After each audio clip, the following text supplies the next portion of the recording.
Ladies and gentlemen, welcome to Meanwhile Here on Earth. This program features in-depth conversations with the leading names in the subjects of UFOs, abductees, the paranormal, panel discussions, and the very best and brightest of the next generation of writers and researchers. Meanwhile Here on Earth, the show breaking new ground in alternative talk with your intrepid host, veteran investigative writer and researcher, Peter Robbins.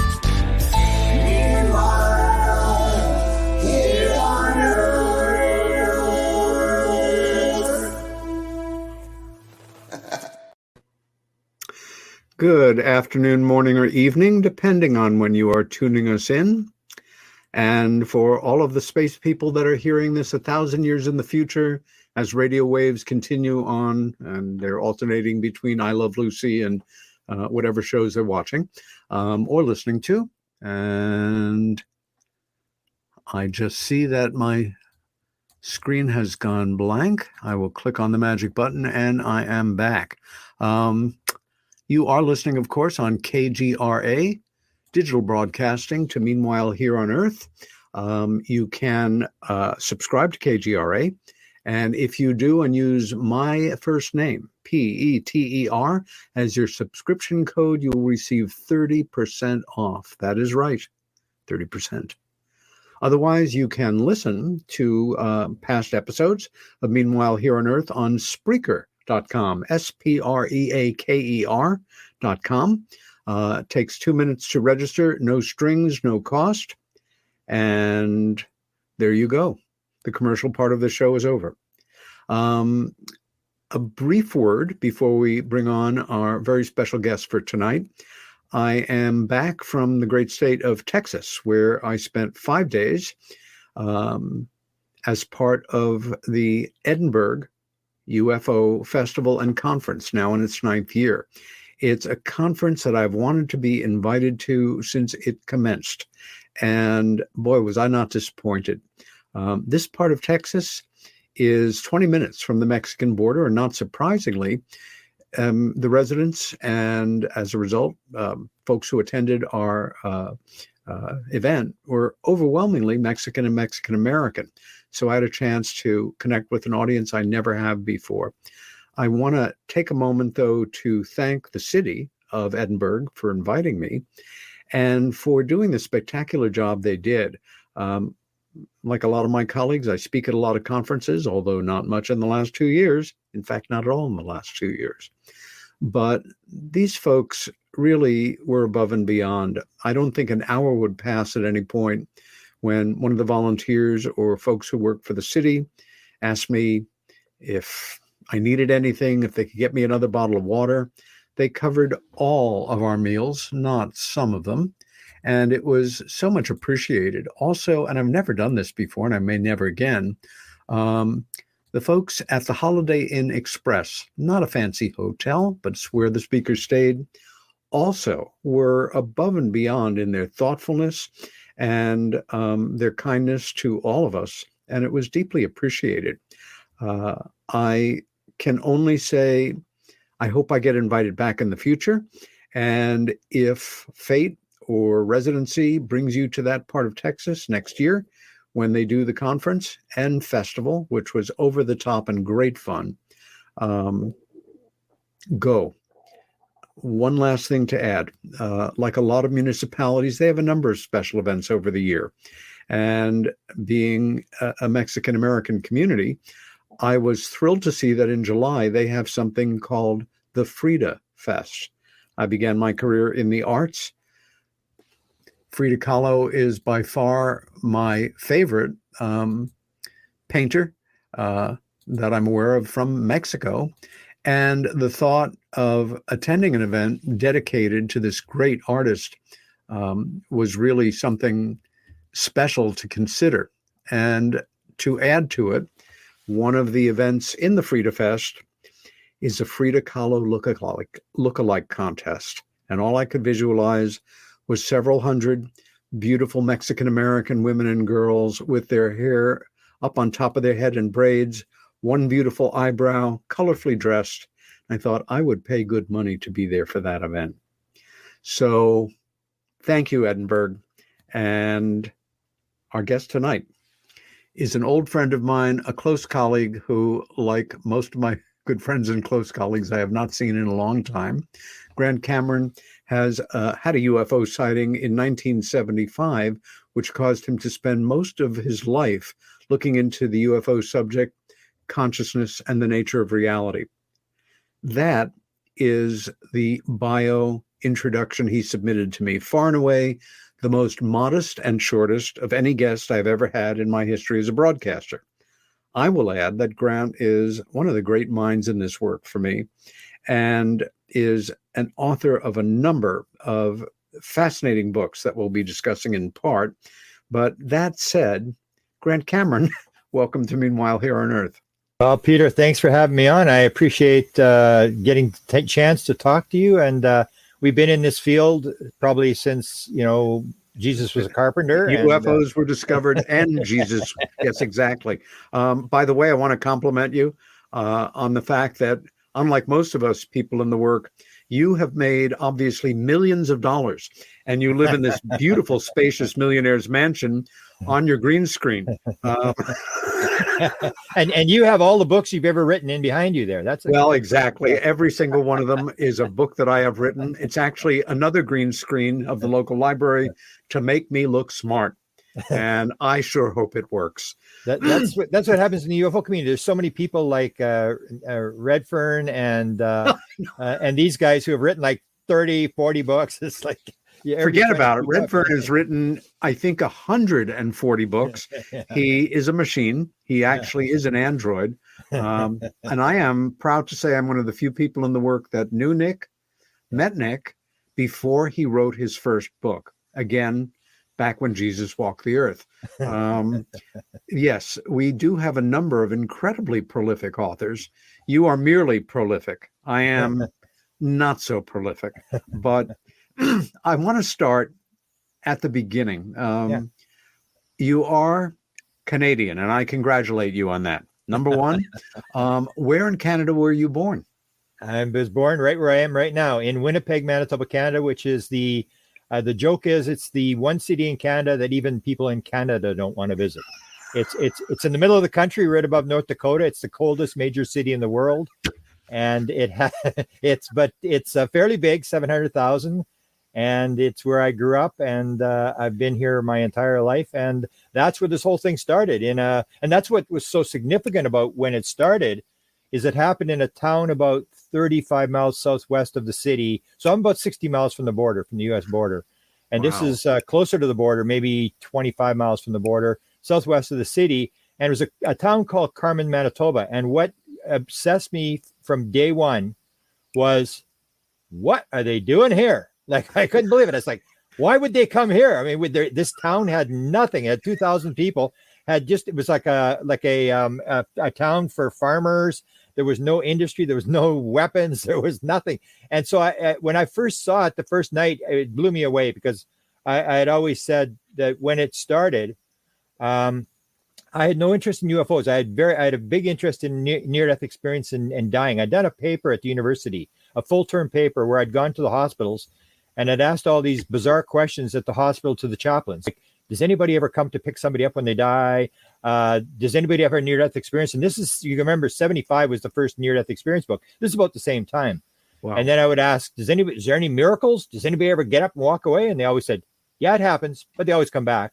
And then I would ask the question, does anybody ever predict their death? Because I remember Edgar Casey had predicted his own death. And they would say, oh, yeah. And they told me this bizarre story about this guy who was having this great day and demanded they bring his wife back to the hospital. And his wife came, and an hour later he was dead. So I was obsessed with the weirdness around Edgar Casey and everything dealing with death. But UFOs I hadn't thought about. And so when this thing started, it started in February of 1975, just before the Vietnam War ended. And I think this ties into it. So it was February of 1975. And we used to drive around the city and do nothing. My friend had a car, and we drive around, and you know how you do it. And there's no girls involved or nothing. We just drive around, go home, and the next day we'd drive around. And I said, well, instead of driving around the city, why do we go to Carmen and see what they're looking at? And my friend said, yeah, okay, we'll do that. And we didn't do it. So this was February of 1975. in May of 1975, and this is where I came to believe that this was not a random event at all. What happened was the local TV station actually captured this thing jumping off the ground. If you know the Nimitz story, you hear this very bizarre story about the Nimitz where it dropped from 80,000 feet down to sea level in 7/8 of a second. Okay, so this happened. It was caught on film. It's actually in a documentary called UFOs It Has Begun. Yes. Jacques Vallée actually narrates it. And what happened was they had tried. There's both the sort of the government crew and the private TV station were trying to capture this thing on the ground because it was there almost every night. And they went out there, and then they went back to the CKY, which is the station, and went to the assistant news producer and said, "Oh, we almost got it. We had it. It was there. But we didn't get any film." And he said, "That's enough of this nonsense. Nobody's going out. I'm not paying any more overtime. You guys want to do this stupid UFO stuff? You can go on your own." So the next night, a volunteer crew of reporters, and they didn't even have a cameraman. So they took a guy who was a film editor out of the film editing department. And he had the big cameras from the 1970s. Sure. And out they go, and they're going to try to capture this. So they set up the camera, and then this thing was on the ground. They could see it was on the ground in the distance. So they took two cars, and they went one north of it, one south of it. And they came, they were going to try to get in close to it, which the one on the north side actually did. And it was sitting in behind a set of trees on an angle, like a TV, the old drive-in movie screens, 50 feet tall, blood red, not touching the ground. And meanwhile, the guy's at the end of the road, and he's looking down the road at this thing as glows up, glows back down, glows up. And he realizes they didn't get anything the night before. He said, "I got to get something on film. The next time this thing glows up, I'm going to shoot."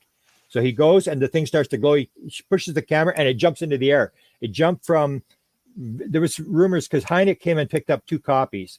And the story was that NASA had done an analysis, and that it had jumped from the ground to 5,000 feet in the air in 3 frames of film, from the bottom of the frame to the top of the frame.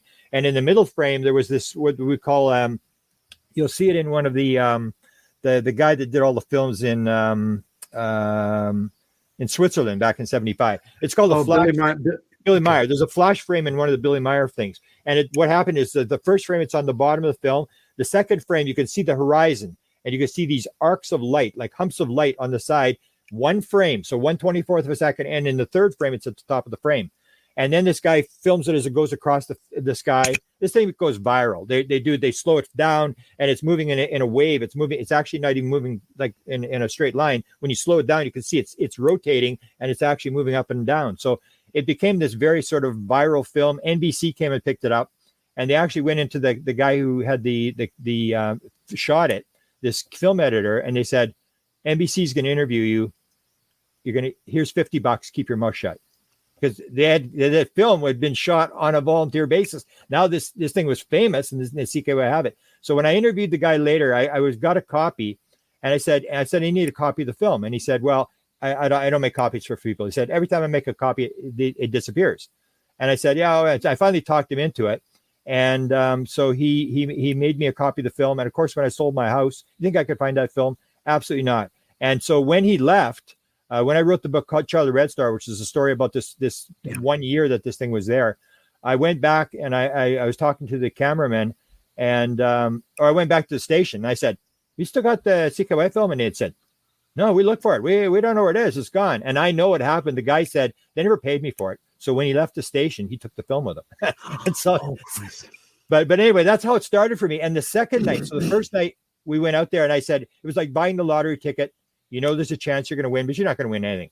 And we went out there, and the thing flew in front of the car. I just couldn't believe it. It wasn't a light in the sky. It was an object, came right in front of the car. It was bobbing up and down. It was moving, and it was like blood red. It was like it was alive. It was slowly pulsing. It came in front of the car, and I just fell off the edge of the earth. I was getting out of the car because it was going in behind these school buses that were parked outside of the town, and I wanted to see it because I knew it was so low to the ground, it was going to go in behind these school buses.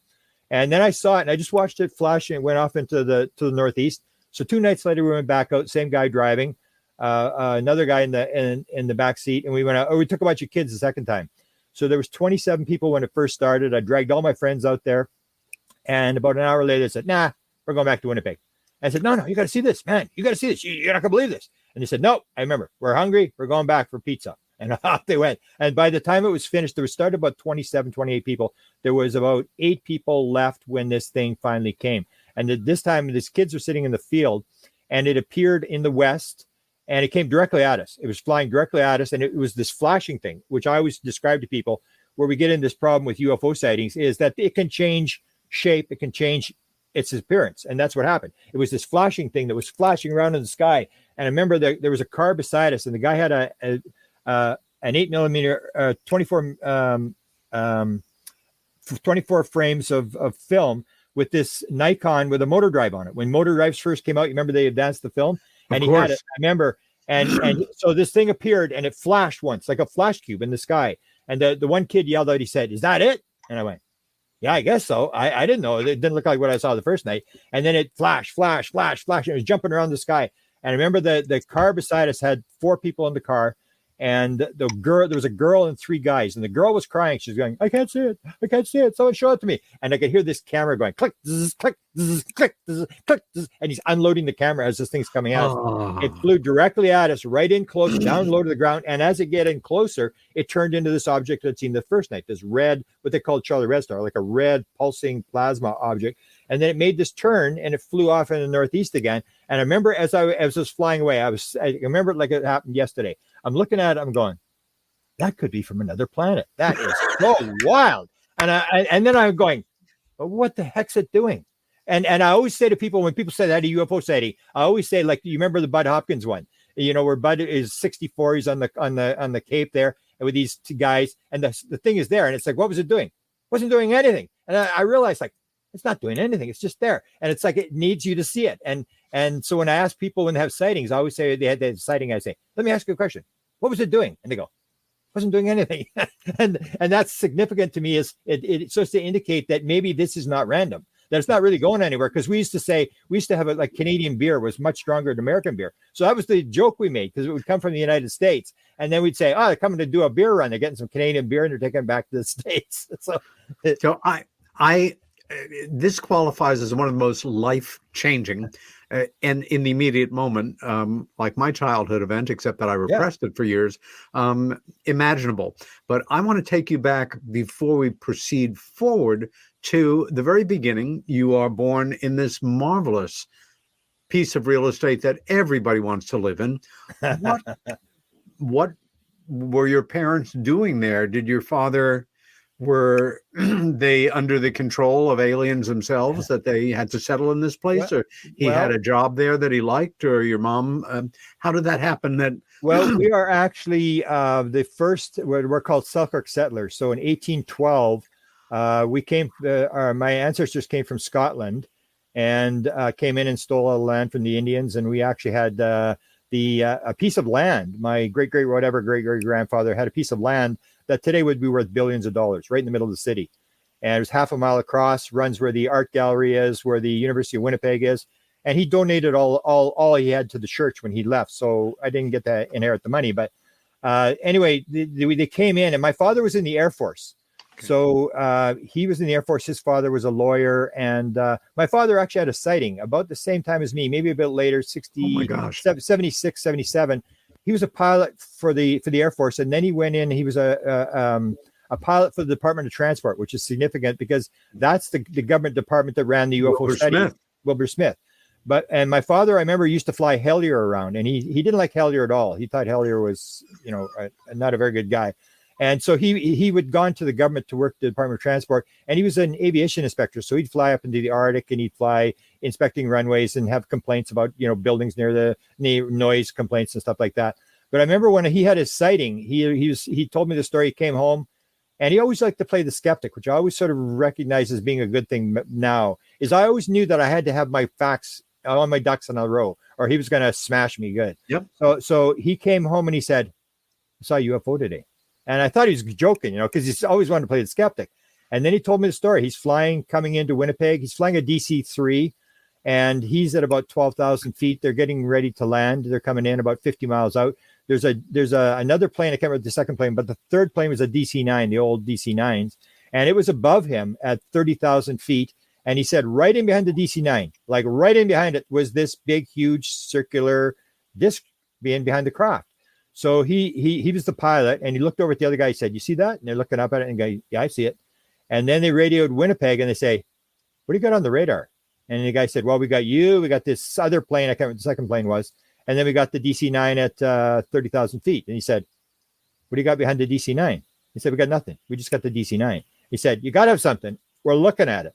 And then my father said they both looked down for 1 second, looked back up, and it was gone. So, of course, so what did I do? You were back in those days. So what did I do? The story was being covered by the National Enquirer by Bob Pratt, who was very famous doing the UFO studies. And it wasn't the tabloid stuff. He was doing reports that were like 30 pages long. And then they'd give it 600 words and they'd have to mess the whole story up and they put it in the newspaper. But he was here doing it. So, of course, I phoned Bob Pratt to say, "Bob, guess what? My dad had a UFO sighting. He's a pilot." So they phoned my father at the government office. I've never seen my father so angry when he came home. Now, I two questions. Well, one question and just one fact to insert. For listeners and viewers who are not familiar with your reference to Hellyer, we're talking, your dad was referring to Paul Hellyer, a former Secretary of Defense for the Canadian government, who in retirement did something that very few secretaries of defense did. He became an activist relative to the UFO story. He passed a year or so ago, I think, in his 90s, and did some real damage to the establishment in terms of taking the subject seriously.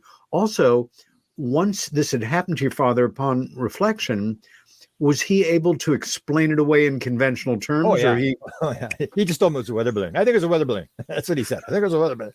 That's not what he's telling me, I'll tell you. Fabulous. Well, those a little pesky point weather to add balloons. to the Hellyer thing was, two little things to add to the Hellyer thing. Hellyer was the Minister of Defense, but the minister is not the powerful guy. It's the deputy minister that's the powerful guy. So when you see Ribble Smith, interesting, because the deputy minister doesn't move around. Deputy ministers all the time. When you're in cabinet, what happens in Canada is every time the government gets in trouble, it shuffles the cabinet. So it blames a bunch of people and they get thrown out, and then they put other people in these departments. So he was the deputy prime minister. He was actually like the vice president of Canada at one point under Trudeau, and then he was also the minister of transport. So that's why my father was flying him around. So Hellyer actually ran the department that was doing the UFO study as well. But when I talked to Hellyer about it, we and most people don't know, we were chasing Hellyer back in the 1970s already, because Hellyer had made a famous speech. I don't know if you know about the speech, the 67 speech. And I remember that in my UFO history about it. I also remember having two fascinating lunches with him some years back at a quiet corner in a conference. But what was the speech? Remind us of the content. So what happens is he's at this time he's the Minister of Defense, and Canada's 100th birthday is in 1967. So they have all these centennial projects around the country, and people are doing stuff. And St. Paul, Alberta, decides they're going to build a UFO landing base as a tourist attraction outside the town. So Paul Hellyer goes to open this UFO landing base. Now, when I had the meeting, you had very nice meetings. My meeting was not very nice with him. The one meeting I had, he was very upset at me, and it had to do with this story. So he made this speech, and he said, this is not the first time we've had a UFO landing base. We built one in 1954 at Suffield, Alberta. And Suffield, Alberta my father told me, it had a no-fly zone. It was like Area 51. It was an army base where they did all sorts of weird nerve gas tests in World War II and stuff like that. And it was a restricted airspace and stuff. So they had opened up the base. And Paul said, this isn't the first time we had a UFO landing base. We had one. Nothing landed, therefore UFOs don't exist. And so there was a researcher by the name of, he had the Wilbur Smith files. Now his name's escaping me. Anyway, he was out of Ottawa. So he and I were after Hellyer in the 70s. And we were going, hey, so because what happened was when I got my one chance to interview Wilbur Smith's wife, she was still alive. I went to her and I took the story, the 1967 story. It was on the front page of every newspaper in Canada. And ours was called Top Secret Project Strikes Out. So I went to Wilbur Smith's wife, who was Merle Smith, and I said, hey, can you read this article for me? And it was about Paul Hellyer's speech. And she said, yeah, okay. So she reads the article. And I said, hey, did Wilbur have anything to do with that? And she said, yeah, that was Wilbur.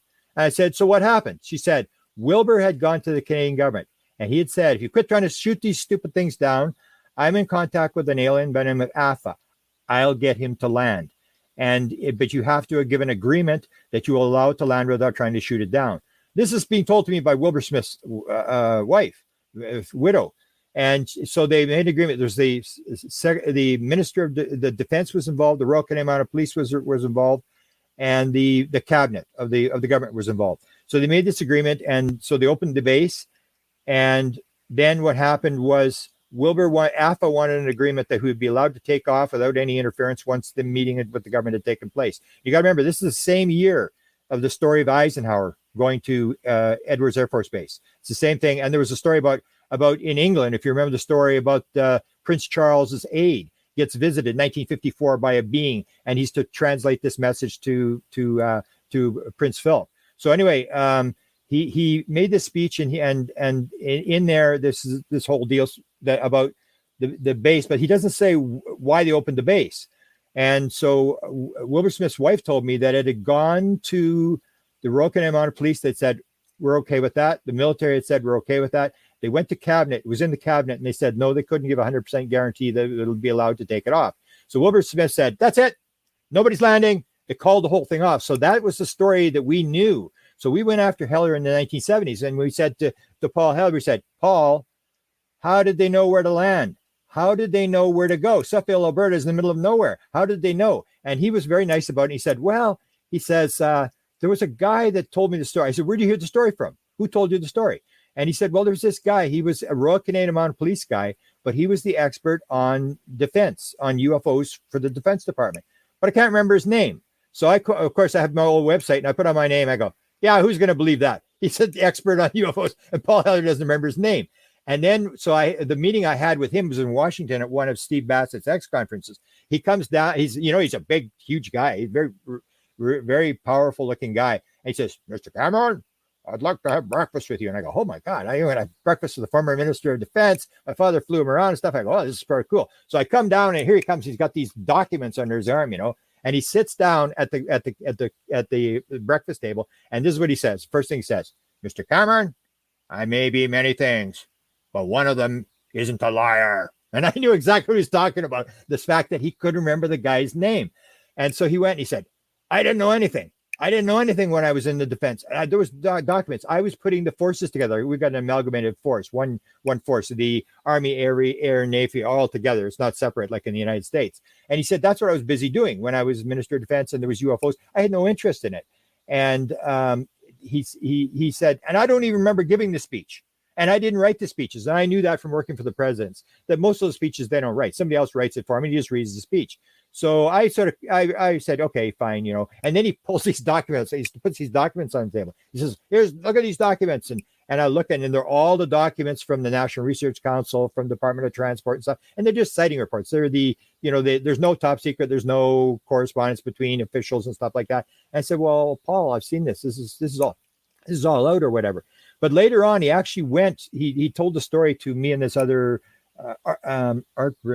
the other researcher, that he had actually gone to look for his files they keep them underground off the Parliament buildings in the big archives there. And he'd gone and he could not find his file. There was a UFO file that this guy had produced for him, and he couldn't find the file. And it seemed quite honest that the file had disappeared or whatever, and he couldn't find it. So I had this relationship that went back to Paul. And then I heard the actual story was that Paul, people don't realize, he really did not know what was going on. It was only when he got the Day After Roswell, the book that was written by Corso, when he's sitting there, he had all these cabins he owned north of Toronto, and he was sitting there reading this book, and his son-in-law comes up, if you know the story. And his son-in-law comes up and says, what are you reading? That's garbage for it. That's absolute nonsense. And Paul goes, it is?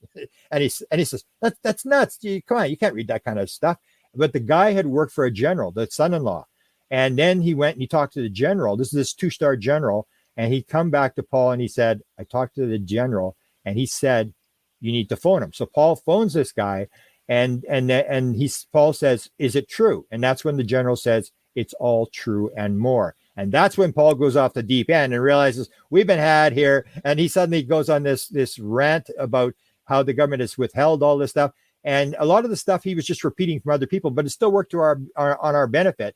That it's like the old thing about, we're no different than any other social political movement, whether it's gay rights or African-American rights or whatever. They had a lot of bad stuff said about them, a lot of bad jokes, a lot of bad movies or whatever. And it's the same as us. And it's as long as you do the talking, it's to your benefit. And so Paul is doing the talking, And people they're just going, wow, this minister of defense guy is talking about this sort of stuff. So he worked to our benefit in raising the consciousness of this whole thing. Nobody really checked what Paul was saying, but it was his very powerful position. But he was always on the edge. He started his own political party. He was always sort of a guy who believed in truth. He was a big about the bank. He believed the banks had all been taken over the world and all this kind of stuff. And he was a pretty smart guy. So that was a little bit of a story about Paul and my father's association with him. But I don't think Paul ever had a sighting, not that I'm aware of. But he became obsessed after this incident with the son-in-law. You're on mute. You have to unmute yourself.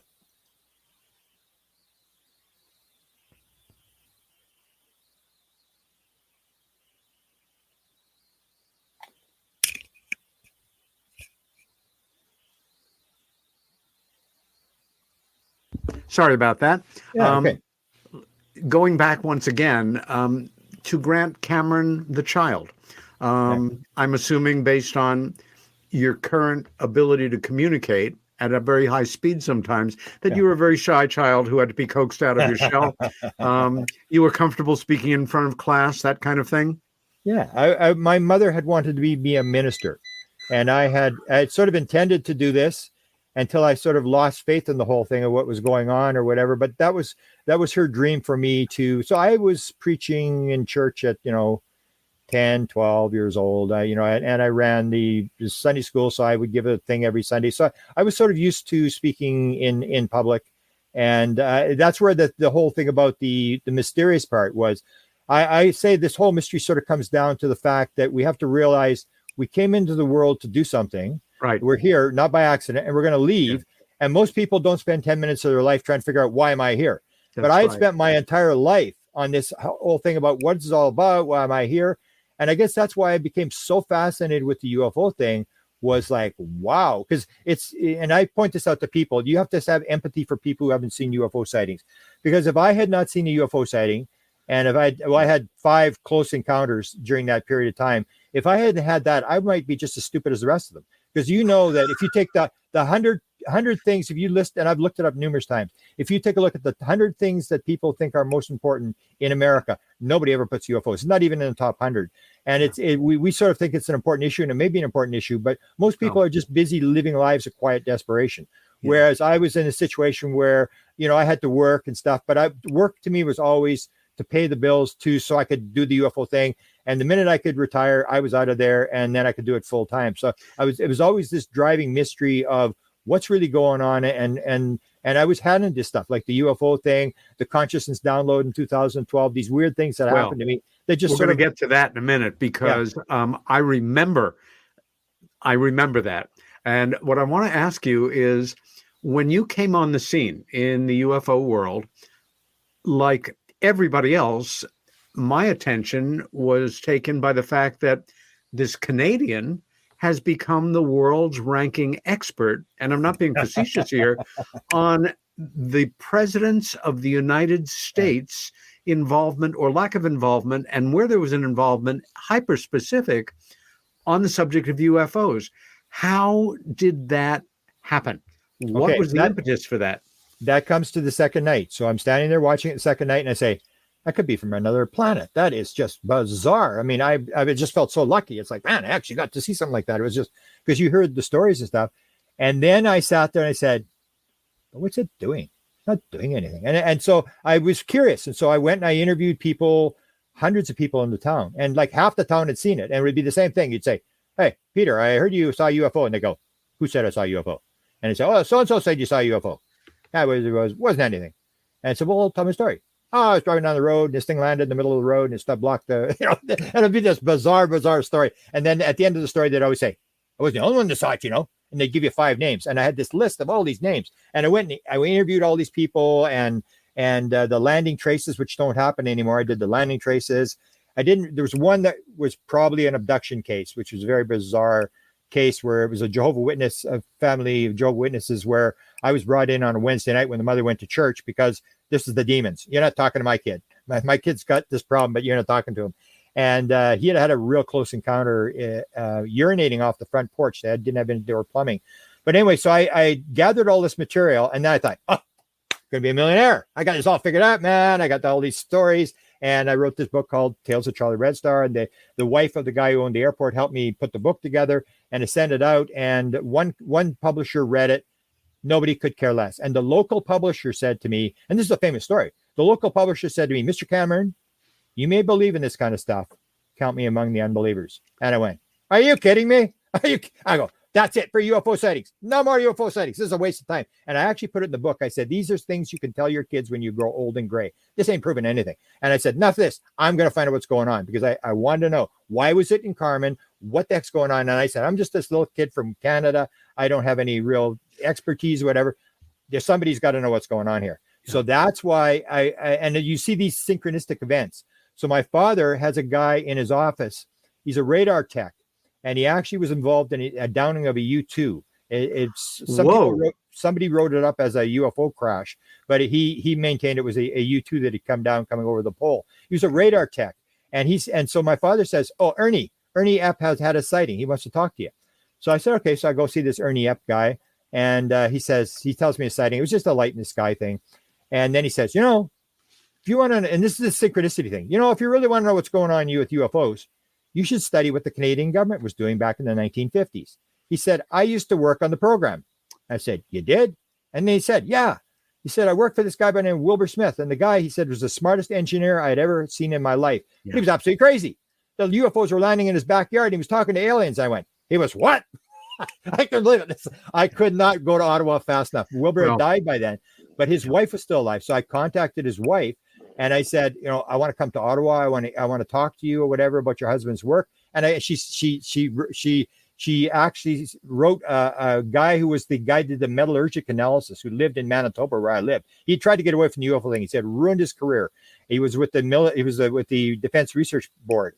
And so he was in Manitoba. She wrote him, says, this very nice little guy. He's coming all the way to Ottawa, and I need you to talk to him. And he said, I don't want to talk about UFOs. I'm asking you to talk to this young man. He's very interested in Wilbur's work and whatever. So I went and I did this interview, and she told me the whole story about AFA and the contacts and all this kind of stuff and the landings and all this. It was like listening to the Twilight Zone. And so I went after that and I gathered all Wilbur Smith's material because I figured Wilbur Smith knew, and he's the one that wrote the famous memo that said flying saucers exist. This was very told by American officials. Yeah. It's the most highly classified subject in the United States. It's a small group headed by Dr. Vannevar Bush trying to figure out the modus operandi, and it's of tremendous significance to the Americans. And the next line, which says, we were also told by American officials that other things might be associated with the flying saucers, such as mental phenomena. And the Americans aren't doing very well because they said, if we're working on it, they're willing to exchange credentials and talk to us. So in November of 1950, the Canadians were told by American officials that mental phenomena, they knew. And this is before Adamski and Williamson. This is before anybody said, hey, we're talking to an alien, and it was telepathic. There was nobody talking to aliens at that point. It was just sightings in the sky. So I went there, and then what happened was we were trying to figure out with this top secret memo, where did Wilbur get the material from?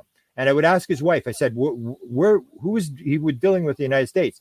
And they basically told me it was Navy. It was all Navy people that Wilbur was dealing with. And there was this guy, Admiral Knowles, who was on the Nightcap board. And so we got some of the names. And then I heard about this Frances Swan, who was the main contact to AFA. And she was actually the one that helped Navy intelligence channel an alien at the CIA. If you know the 1956 story about this thing flying by the window, that was Frances Swan. She was the one that was giving the Canadians all this material. And so I went down and I was looking for that material, and we found the embassy documents from Wilbur Smith and stuff like that about the conversations, but we still couldn't nail it down. And then the big thing happened with Robert Sarbacher. So Robert Sarbacher, we found out that Dr. Robert Sarbacher had given some of the material to Wilbur Smith. The flying saucers exist. It's the most highly classified subject. That all came from Dr. Robert Sarbacher, who was a sort of a scientist, actually an engineer. They're all engineers. They weren't scientists. Engineer who worked for the military on they bring him in on different projects from Army and Navy and whatever. And he had a lab in Washington. So Stanton Friedman went and interviewed him. So Stanton was doing the same thing as me. He's trying to track it back. So Stanton interviews him in, I believe, 1983 and asks him all these questions.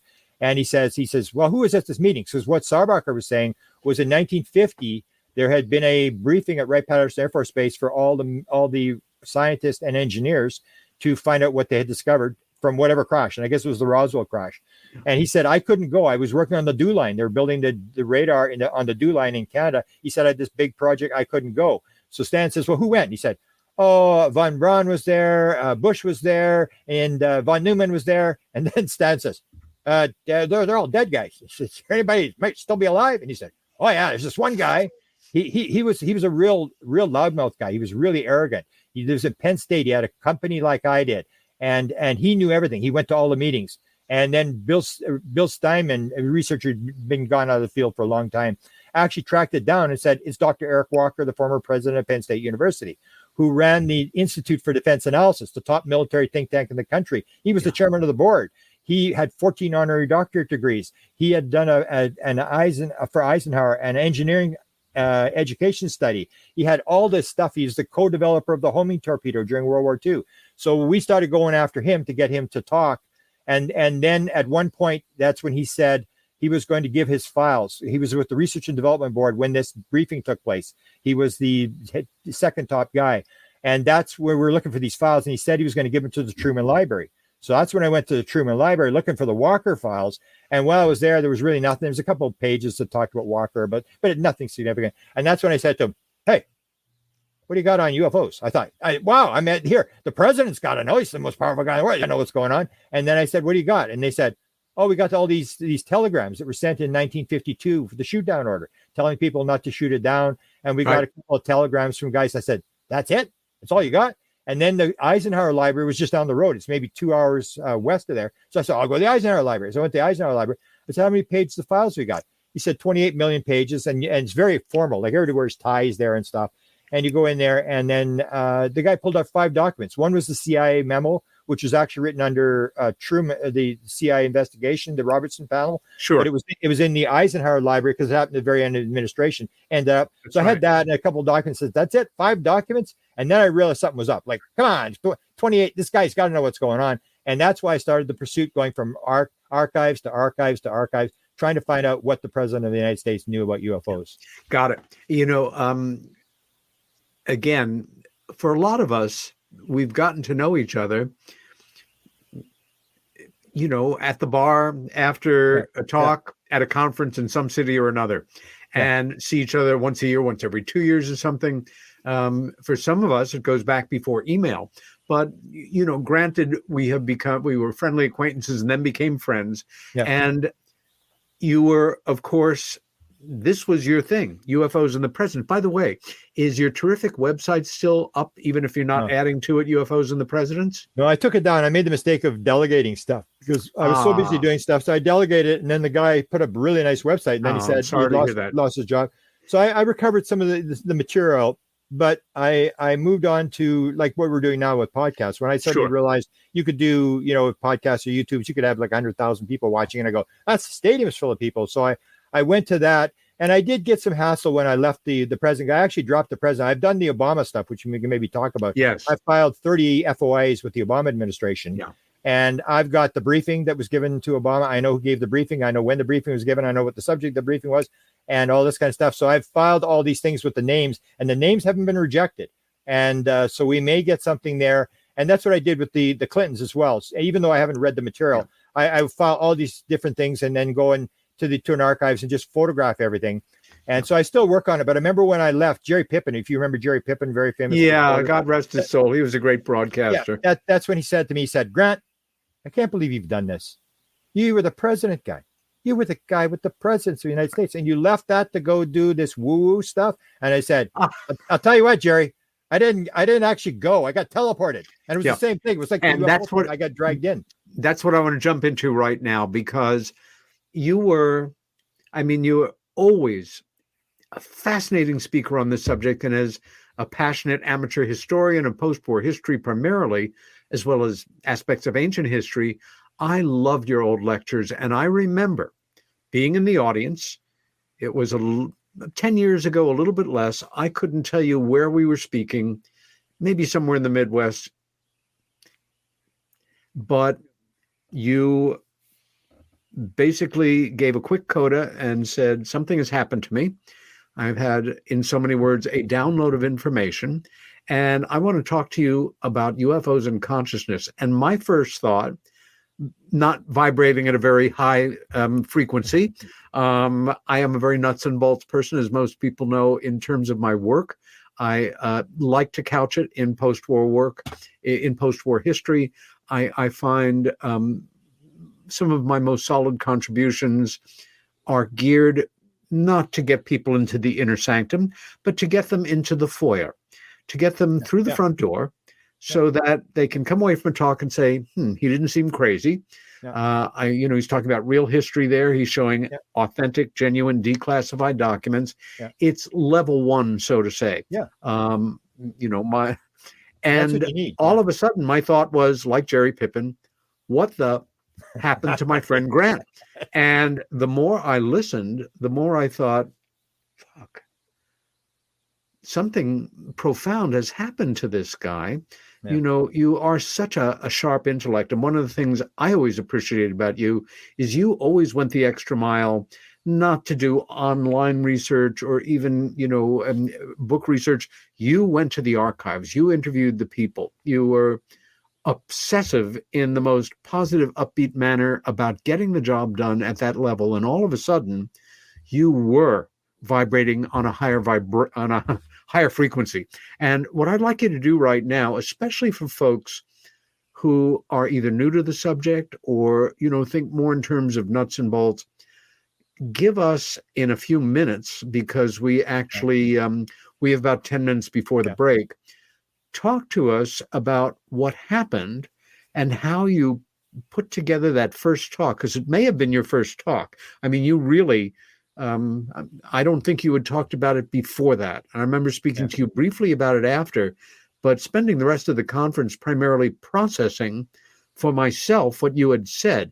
It was for me like when Bob Dylan went electric, or the Beatles got very psychedelic and I missed, the first 3 albums kind of songs.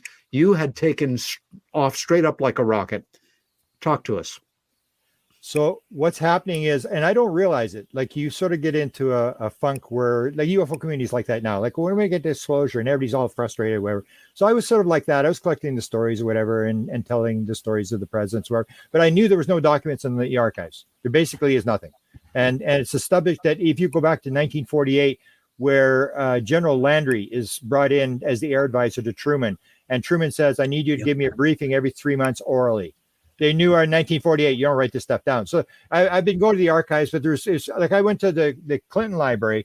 I photographed maybe 10,000 pages. I think I've read 5 pages. It was just like, I just had no interest. I was like collecting stamps or something. But anyway, so I was there and I didn't realize I was not getting anywhere. I didn't even realize I was frustrated. But I went to the UFO Congress, which you would know back in the day was like 8 or 9 days long. Started at 8 o'clock in the morning. You went till 11 o'clock at night. And you didn't go to everything. So you would say, there'd be 1,500 people there from 20 countries. We'd have 8 days to hang out together in Laughlin, Nevada. Absolutely a unique experience. Yeah. And then you'd have something like, at that time, I wasn't into, the spiritual stuff and the crystals. I used to like, who would go into the room where where women are selling crystals and doing massages and stuff like that? It's total nuts. And so there would be a lecture like that. Then I'd say, let's go for dinner, because I'd see Peter, let's go for dinner. And which lecture we're going to skip? And you'd skip a lecture. So what had happened was Colin Andrews was lecturing. And if you remember, Colin Andrews got into a big controversy that he had hired Rockefeller to have private investigators to follow these guys around. And he'd come to the determination that 80% of the crop circles were hoaxed. And he was in a lot of water. People wanted to hang the guy. Like, how dare you say that? And so he was giving this lecture, and it was the first lecture, I think, in America, where after this controversy took place.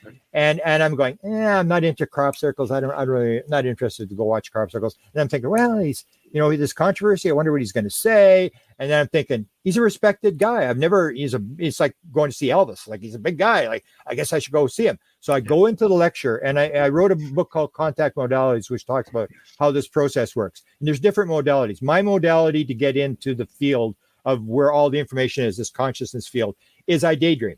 And so I'm in there, and I don't want to be in there.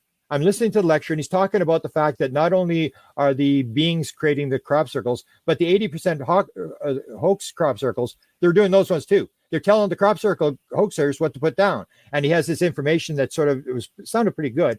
But I'm sitting there, I should go across to the library in Bullhead City. I should go, and I didn't really want to be in there. And it happened instantaneously, Peter. It was like bang. It was like, and it was nothing that I had knew. It took 3 pieces of a puzzle that put them together in my head. And the one, as I've already mentioned, there was this 1950 top secret memo where it said we were told by American officials that mental phenomena might be involved. I didn't know what that meant. The second was we were chasing Dr. Eric Walker around, and we were trying to get him to, is MJ12 more than 12 people? Is it American? We're asking him all these questions, and he's rhymes and riddles, and he's trying to talk around the subject and whatever. And at one point he stops and he says, look, let me ask you a question. This is 1991. He says, what do you know about ESP? And the guy that's interviewing him from Great Britain didn't really have an answer. He said, look, unless you understand about ESP and how it works, you will not be taken in by the control group. Very few people understand how it works. So when these 3 pieces, so the first piece popped in, second piece, all at the same time, then I go, oh, that's what Walker's talking about. Oh, and suddenly it made sense. And the third one was 2 years after that. Jan Hartson, you remember the story, he goes to see Ben Rich. And Ben Rich says, we've now got the technology to take ET home. It's not going to take a lifetime to do, but it's going to take an act of God to get it out of Congress.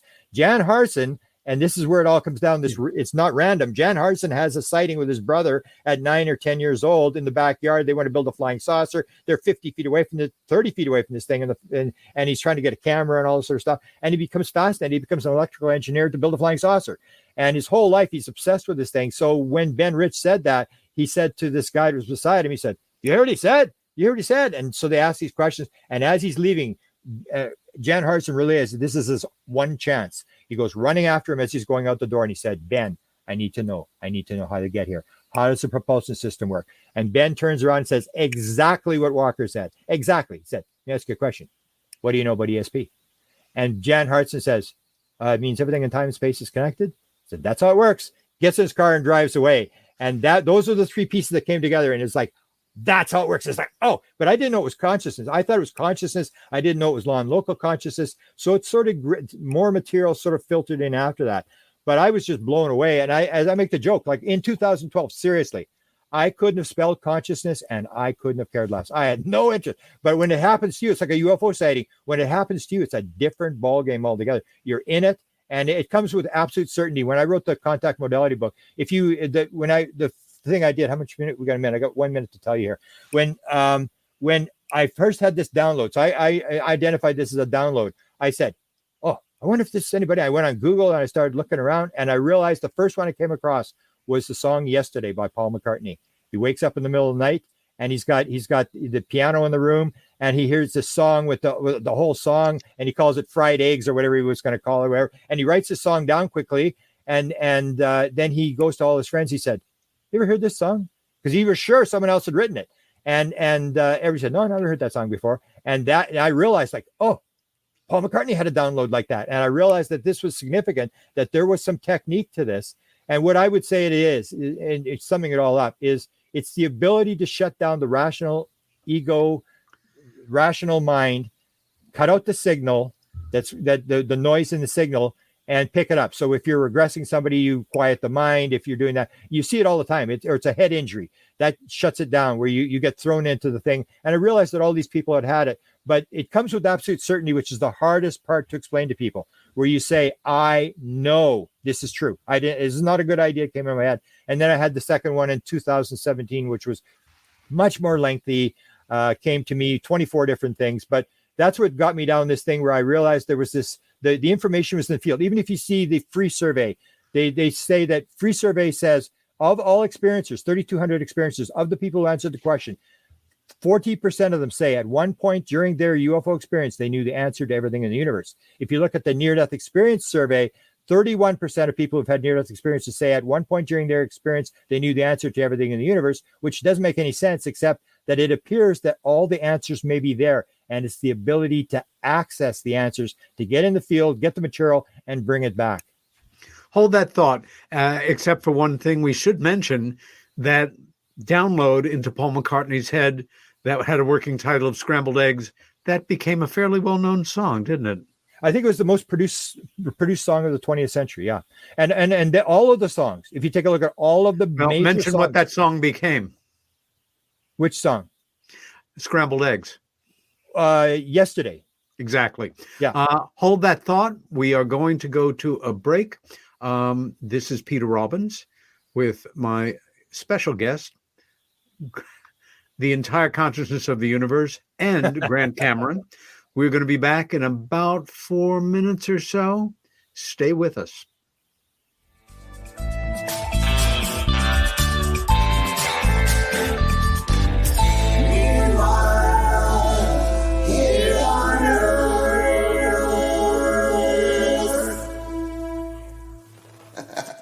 Hey members, the new KGRA-DB app is now available on iOS and Android devices. Gain on-demand access to any KGRA-DB programming. Download any show directly to your mobile device to listen or watch on the go. Go to the App Store and search KGRA-DB. Welcome to the new KGRA digital broadcasting website, thekgradb.com. Here you'll find great new content, including the KGRA Classics, great shows from our archives. You'll be able to see the show times and information so you can see what show is currently on air. The on-air live button, so just go to this section and you'll be able to hear the show live with exceptional sound quality. We also have the Vault section. Make sure to subscribe to get access to great content and special features. We have the make content for our latest news and events, so make sure to sign up and you can be part of our forum.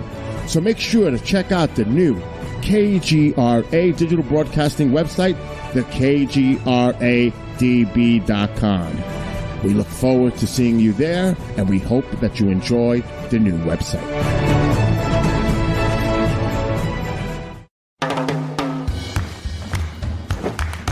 I don't want to talk about it.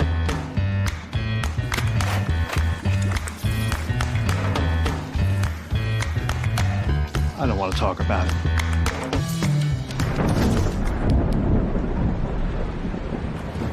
Families don't have to talk about everything, but they should talk about how to plan for an emergency. Get tips and resources to make your family's emergency plan. Discover the Observation Deck, a one-of-a-kind virtual event platform that takes video conferencing to the next level by using avatars to navigate a campus. There's so many areas and activities to choose from. There's a 1,000-seat auditorium, an expo hall, a nightclub, and even a beach. So come attend a conference, take a class, or hear a lecture on the incredible Observation Deck campus. Go to theobservationdk.com.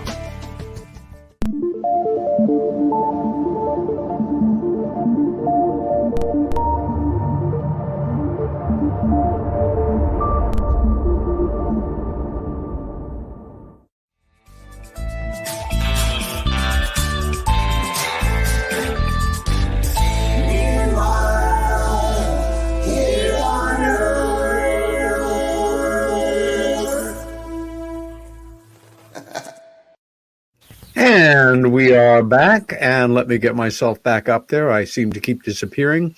I'm going to begin this segment, Grant, with something that is very timely based on our last 10 minutes of conversation.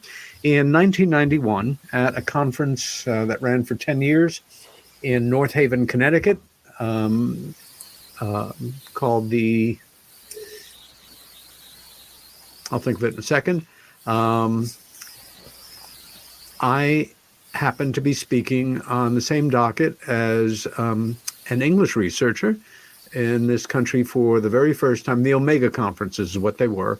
And they were organized by a man named John White. And boy, he had everybody at one point or another as speakers. This man I had heard of. His name was Colin Andrews. We hit it off and became very good friends and have remained good friends for more than 30 years now. And I was back and forth with Colin earlier this afternoon. And I'd like to just read something that he wrote me. And we'll begin here with Colin's statement. Okay.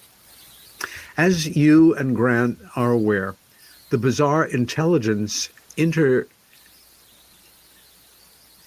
interesting experiences surrounding some highly mysterious events with some crop circles is also directly reflective of some UFO experiences as well.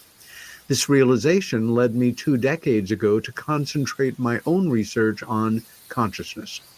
The interactive experiences I have researched, and in some cases experienced, have literally been like normal conversations. Actual conversations with colleagues appeared to be responded to by manifestations directly in response, as if something was sat on one's shoulder, as if something was sitting on one's shoulder listening. We're certainly aware. My impression has been that the consciousness connection with the events and the individuals has been completely understood, and the interactions have been fine-tuned guidance for us along our path of consciousness. I've seen the same relationship with some ET UFO events, such as those witnessed on the Skinwalker Ranch and other similar hotspots. I would be interested to know what Grant thinks about this, and can he relate similar experiences? Have any specific symbols been communicated in such interactive events? Thank you so much, Peter. Good luck with the show. Grant has an impressive memory, and I know will have a lot of interesting material that he can pull back. And Lord knows that's correct. Your thoughts on Colin's statement? The stuff that I've gotten has been sort of more indirect, not as direct. I've not had any direct communication, but as I said, I've had these bizarre synchronicities where this wasn't chance. And we just got into the music thing, and that's what happened in the music thing. I have a piano behind me.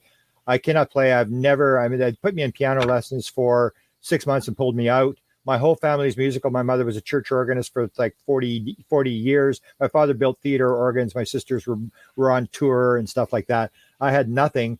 And so in 2014, after I had my download experience, I got a phone call. And these are the kind of things that happened to me. So I got a phone call from Chris Bledsoe, who I'd met in 2012. It was called The Gathering. I don't know if you were at The Gathering, but I met there.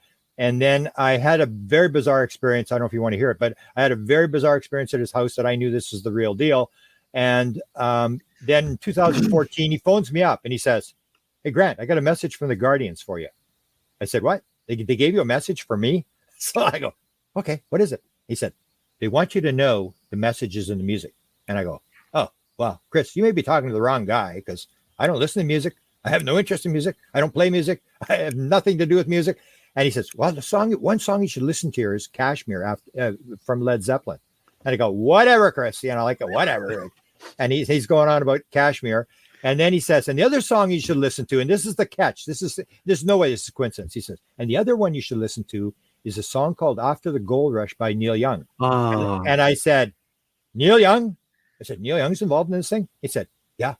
And I go, "Neil Young grew up in Winnipeg, the place that nobody wants to visit. He was born in Toronto. He grew up in Winnipeg, and then he left to go to California." And I go, "Neil Young's involved?" So I go, "Oh, I'm going to check this out." So then I look at the song, and if you look at the song, he's in a bombed out basement, and the Silver Seeds come down and take the chosen ones, which is what Yvonne Smith calls the experiencers, to another planet. And it's this idea that we're destroying the planet and we're treating the world like a gold rush. And when the gold is gone, it's become a ghost town. So it was that kind of thing where I had that. And even Colin had a number of these experiences with the whole idea was, if you remember Roger Lear was asked, what's common between all experiencers? What's common between all experiences? He says 2 things. Number one, they're all right brain creative people, and there's tons of them in Hollywood, and all implants, he claimed, are on the left side of the body, which means it's affected by the right brain. So whatever they're putting the implants in, they're not interested in your left brain, they're interested in your right brain. But Colin had 5, he gave me 5 examples. One of them was John Anderson from Yes. The John Anderson tells the story about being in Caesar's Palace between concerts, and the being comes through the wall and gives him information. The Moody Blues, the Moody Blues were abducted in 1967. They tell it, and as soon as everybody hears the Moody Blues, they go, "Oh, that's where that music comes from." And you start realizing their songs. The one song is the fastest way. Mind is the fastest way to travel. Thought is the fastest way to travel. And you see these songs, and you start looking at their lyrics, and you go, "Oh my goodness, they're getting this from somewhere." Same as your sister. Your sister was in, And you see this thing with musicians, and I ended up writing a whole book on musicians and how many of them were experiencers is unbelievable. Like the head of Kiss and all these different people where you'd never think about it, and you realize there's this this sort of right brain connection to people who can tap in because they don't have as much signal. They're more in the right brain all the time, and artists and stuff like that, where you have this connection between the UFO phenomena. So Colin mentioned 5 different bands, and the other one I had, which, for example, I was interviewed. I don't know if you ever talked to Joe Wood. Joe Wood was married to Ronnie Wood from the Rolling Stones. Oh, and she tells her story. She says we're in Brazil and we're on the beach. And she says, Ronnie starts yelling, get out here, Joe, get out here. And she goes running out into the beach, and there's this UFO over top of the water. And then he's standing there, and you hear this over and over again in UFO stories. He says, I forgot my glasses. And he goes running in to get his glasses. And that's when it all takes place. This thing starts making these moves, and it goes racing off, and she's just blown away by this thing. And then she tells the story where she's flying on the plane, the Rolling Stone plane. And this UFO, this orb, comes down the wing of the plane, comes along the window, right by the window, and her son, her 15-year-old son, is sitting there, and her son says to her, Mom, what's that? She says, I have no idea. And the thing goes along, and it takes off, and her son becomes the head of some non-profit organization to get plastics out of the ocean. And she's a big environmentalist. She's big animal rights thing. And you start seeing this, you go like, this is random that they're using these musicians to influence, to raise consciousness. So I wrote this whole book that came from Chris Bledsoe, from a position where my father would roll over in his grave, die laughing that his kid wrote a book on music. And because I had no interest. And the other one was I've gotten 3 messages from aliens, and everyone's turned out to be a book. I got one from, I was going to Mission Rama on the mountain in Mount Shasta, and I got a message from this Aunt Terrell that they knew I was coming to the mountain and there was going to be a program sighting. And it happened right over my head at 9:33, and I was the center of attention, and these messages were coming, and it was the most bizarre thing. So those are the kind of things that I get, and these download experiences, but I haven't really had like direct contact. I get it through experiences like Chris Bledsoe, where Chris Bledsoe. Let me jump in for a moment about Chris. Yeah. And one other thing first. Roger Lear, for folks who are not familiar with his name, was a podiatric surgeon who was the pioneer in, upon the request of abductees who had legitimate, real implants in their bodies, again, without any kind of scarification. It's always part of the profile of how it got in. That he would remove them and do an analysis on them. And I think, much as I loved Roger and revere his memory, I would have to say most, but not all, implants are on the right side. I have a friend, for example, Ket Thorvaldsen, a remarkable woman who I was actually speaking with last night, Norwegian, who has a history of contact experiences and who has circular implants running down both sides of her spine, as well as in her nasal area. Yeah, they're metallic, magnets connect. The other thing is Chris's case is remarkable. And let me take you back to a retreat that you and I and Chris, 1 or 2 other people had at the home of publisher Mark Leone. Which I had to leave early. We were starting to really roll and have a wonderful time. I was knocked out by his kitchen. I'm a passionate cook. I had just made us all a great breakfast and then had a kidney stone attack and headed back to New York, headed back to Ithaca, dealt with it. But boy, that was disappointing. Yeah. But this was us. And this was right about the time, I think it was right before you had the download. I think this is about 11, well, maybe either right before or right after. But talk about Chris's his history with this phenomena is kind of in a class by itself, and it's worthy of some conversation here. He happens to be one of the nicest people in the world, a dedicated family man, a very successful businessman, and he has been through stuff that has been better documented than just about anybody that I know, including by yourself. Talk about Chris Bledsoe a bit. First, a little bit about the photo. The one guy that's missing from the photo that I guess he wasn't there when the photo was taken is Tyler D, the famous Tyler D from American Cosmic. Yes. And he is the guy who also gets downloads. He, according to the Diane Pasolko's book, he has the experiences where he says you get 8 hours sleep, then you wake up, but then you have to go back to bed for an hour. That's important. And then you can't drink coffee. And then you get up and you get a large glass of water and you go sit in the sun, and he does that, and the beings start to talk to him. And so he has this, and he's got 40 patents, all medical type stuff that he's been given. And the one that he had that he told me about at the cabin where you had the photograph taken there. And I should just jump in for one moment to say that Chris is to my left on the far right on the screen. Far right, yeah. And so he knew that I'd had the download experience, and so he told me about his download experience. And he told me, he said, you know, the morning I got that invention, I heard about this thing that he sold. I won't say how much they sold the company for, but it was like you can't even imagine what money they put out on it. Thing. And he said, you know, the morning I got that idea in my head when I woke up, the last thing I remember the night before was a hooded figure standing at the end of the bed. And of course, what do you say? Could you see its face? And he goes, I couldn't see its face. And I said, you should go to Von Smith, because he would travel and work with kids with cancer in operating rooms with this equipment and stuff in Florida and in Los Angeles. I said, you should go to Von Smith. You should get regressed and find out what that's all about, what was going on there. Yeah. But he would have these download experiences, and he sort of came across Chris.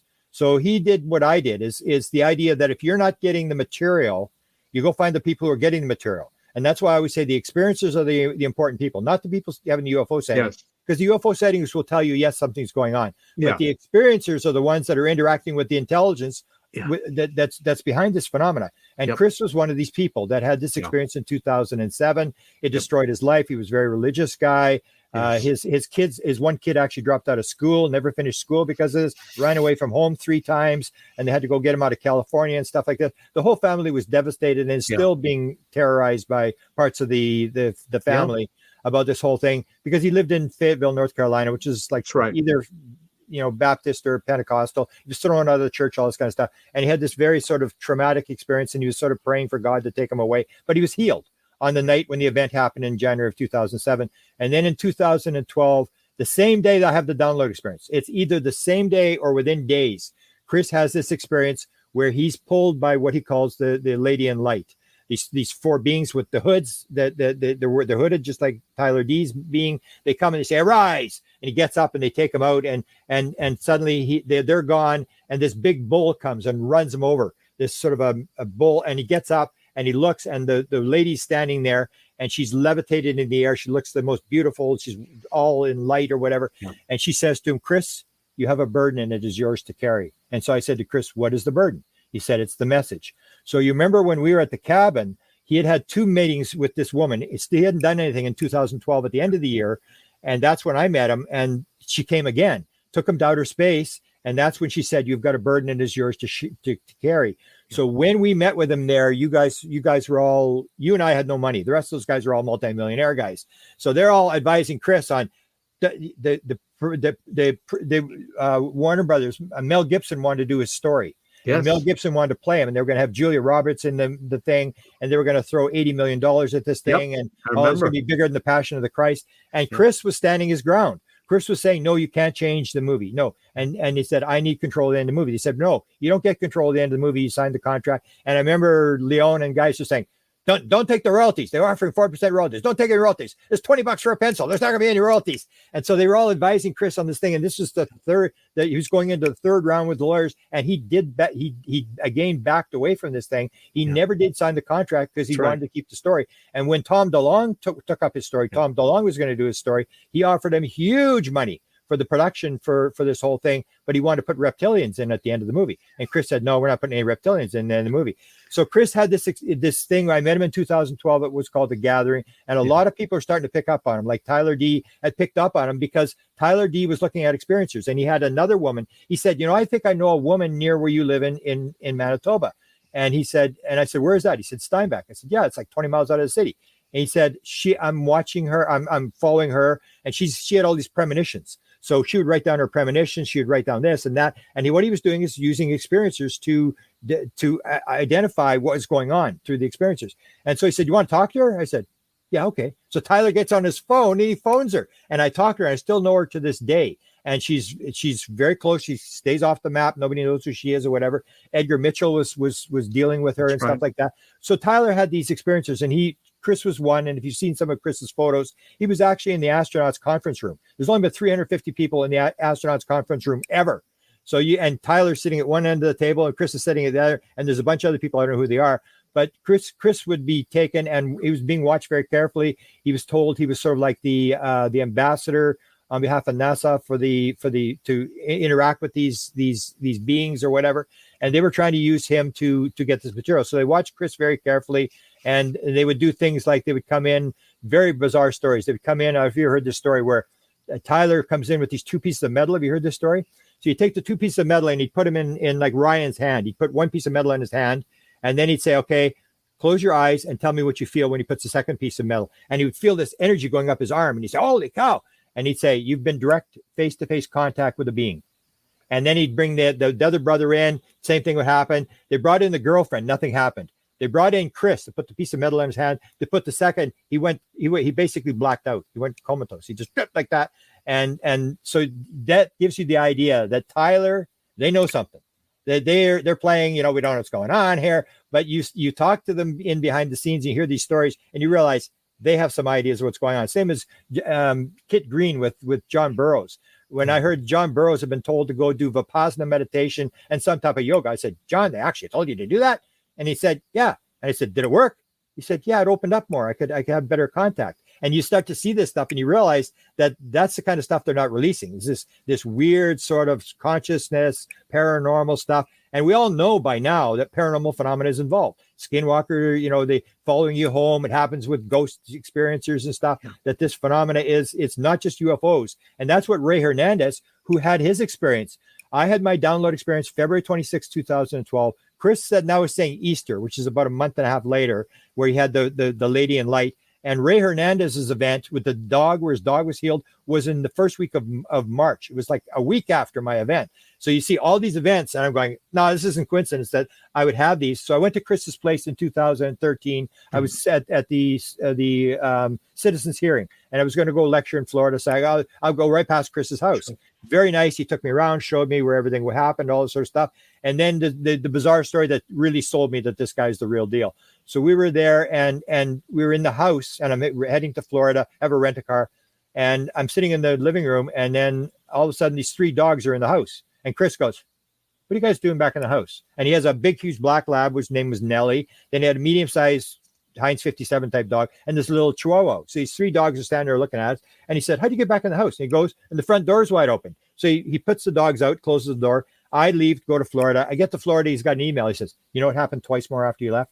I went back in. The dogs are back in the house. The door was wide open. I went to the bathroom, put the dogs out, went to the bathroom, came back out, and the dogs are back in the house again. The front door's open." I go, "You left the door open." It's like, I've got like, no, just nothing. I thought it was just nuts. I just left the door open. I go back. So I'm going back. I'm heading, take the rent-a-car back to Washington, D.C. And I stop by again. And we're standing in the backyard, and his story about the burning tree, the tree. I was going to say, and I want to stop you there, because for anybody that's listening or watching right now, who is understandably skeptical, or saying, any of these are maybe people of faith, or some of it is psychological, or you can always grab onto something and react as if it's something. Let's talk about the tree.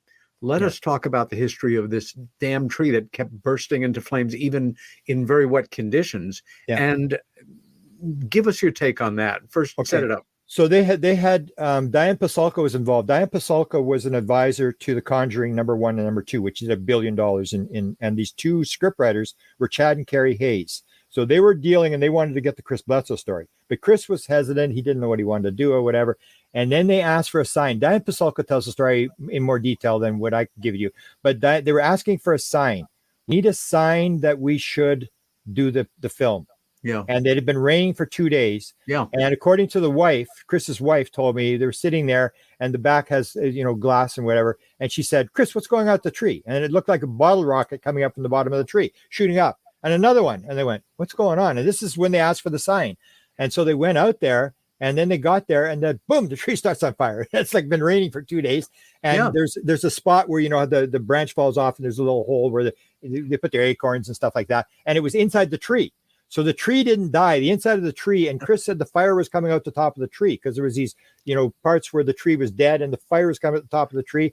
And Ryan actually films this. It's actually on film. He's filming this while it's burning. And they're going, this is weird. And it's burning inside the tree or whatever. And then they put it out to get a hose because he'd had this vision about sort of like the end of the world type thing. And he'd actually dug up the whole backyard and put it in a giant garden. And he had chicken coops. And he was like getting ready for the end of the whatever's going to happen. He had this real sort of feeling about things weren't going to go very well. And he had a hose. So he stuck the hose down the tree and he managed to put it out. And then 2 hours later, boom, the tree's on fire again. And then his wife was taking a course. She was taking a university at the time. She was up at 3 o'clock in the morning. She said, I looked out and the tree was on fire again. And so she went out and she's trying to put it out with the hose. And she's told me, she says, I was sitting here at 3 o'clock in the morning and I realized this tree might actually fall over and hit me and nobody'd find me till the morning. And so that was the kind of bizarre stuff that was happening. They asked for the sign. And as soon as they saw the sign, they said, we're going to do in the movie. Because that's what they had asked for. They asked for the sign. So there was this bizarre tree that I wanted to film, and I got a piece, and they'd sent pieces to MIT and stuff like that. There was a lot of high-level government people who were getting involved that realized he was the center of something. And then so CIA was watching him, NASA was watching him, DOD generals in the Air Force were watching him and stuff like that, asking him how to fly the craft, which is a book that I've got coming out about people flying the craft. And Chris had flown the craft. So he actually said a general asked him how this was done to describe this case of flying the craft. So I'm standing there. I said, well, let me get some more pictures of the tree. And I take and this happens within 10 minutes I get back. So you got to remember, when they were letting the dogs out the front door, I'm going, I can't forget it. It's not too. And so when I get back, this happens within 10 minutes. So I'm standing there, and then we're standing at the back door. And Chris says, okay, you want to go inside? I said, yeah, okay, we'll go inside. So Nellie, the black lab, is right behind us. She's chewing on a gourd. She's on the grass right behind us, about 5 feet behind us. And then she sees we're going in the house. She gets up and she goes running on my left side to get in the house before me. So the dog's on, Nellie's here. I'm here. Chris is here. We're going in the house. And then I hear Chris go, Nellie, what happened to you? And I look, and it's like the blood is shooting out the dog's neck, just, and it's up on the walls. It's like a geyser coming out of the neck. And I go, and instead of saying, nothing, I go, this is weird. And I go run into the car. And I'd left the camera on the front seat of the car. I don't know why. It was on the front seat. And I get it and I start filming this. So I'm filming this whole thing. And Chris drags the dog out, and you can see the blood going up the stairs and stuff like this, and the blood shooting all over the place. And the oldest son, who was actually involved in the event, who was pinned down by these alien beings in the first night, comes out with his gun. Chris had given away his guns. I won't tell that story. He had given away all his guns, and his son had this semi-automatic rifle. He comes running out, and he's yelling and swearing, and I'm going to shoot that raccoon. And I said, there was no raccoon. And he said, well, I'm going to shoot the dog. I said, there was no dog. She was right behind us. If somebody had attacked the dog, we would have heard it. It was right behind us. And then, so we were looking around where the blood started, and Chris is there, and he says, give me a rag. And the girlfriend is cleaning the blood up down the hallway and off the walls and stuff like that. And Chris takes this rag and he puts it, and I've got a photograph of the rag on the dog's neck. The dog's just lying there very calmly, and Chris has got his hand, and he takes his hand off, takes the rag off, and the blood is stopped. And that is, according to Chris, that's when he was suddenly able to heal people. And I think you were at the event in Maine. That's when he did two healings. The one was both of them are bizarre. So he's there, and it starts with the dog. That's what he tells me. If it's going to be in the movie, and I always said in the movie, I said, who's playing me in the movie? Because I heard Julie Roberts is going to be in there. Who's playing me in the movie? Because they're going to put this scene of the dog, because that's when the healing thing started. He was able to heal people after that. And so I remember at this event in Maine, the Experiencers Conference, there was two women. They were twins in their 70s, and one had a stroke, and she couldn't hear. And so she went, and Chris is standing out in front of the hotel, and she says, I my sister can't hear. Can you do something? And Chris said, I didn't know what to do. So I just went, put up my hands around her ears and said, in the name of Jesus, I heal you.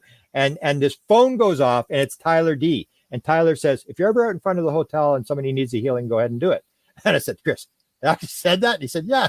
And then they were at the hotel. We went for lunch to that restaurant across the street. So we go for lunch. And I knew that Mike Clellan's girlfriend and a girl from New Jersey were going to ask for a healing. And so we were all there, you know how there's piles of people and there's less and less and less. And then I realized it's just the two girls, Chris and me. And so I said, okay, I'm going to go back. There's lectures, whatever, because I knew they were going to ask them about this. They said, the girl came back from New Jersey crying. She said, you're not going to believe what happened.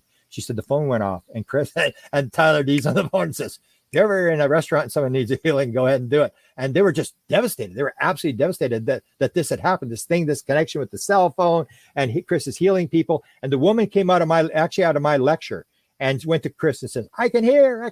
She's yelling. I didn't see this whole thing, but I heard about it. And so that was the whole thing. Chris had this thing of this ability to heal people, and people started coming to him. And then the intelligence people started coming to him, and they started asking him questions and giving him material. And Jim Semivan, who had his own experiences. And that's what you got to realize. So a lot of these people, like Jim Semivan's an experiencer. You had the beings in the room. Tyler D's an experiencer. He's in contact with these. And so these people are all trying to figure it out for themselves. And they realize that Chris has some sort of a contact. He's got this gateway into there.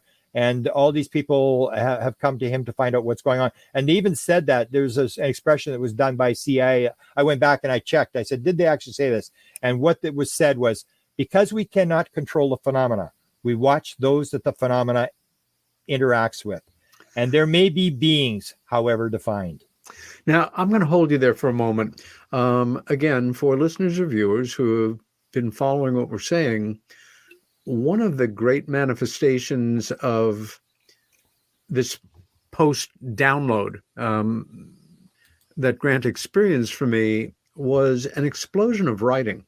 And in a sense, putting his money where his mouth was, almost covering so many dissonant topics in really well-written, thoughtful books, some of them filled with information that he had no training or background in. And I very quickly want to just review some of the books that you've written, because I think you're very modest. I mean, again, I joked at the beginning of the show, that was the shortest introduction that any guest has ever given me for this show. And I've had probably close to 100 at this time. I mean, that's part of your character. And just to give folks an idea, and then we'll go back and talk about him a bit.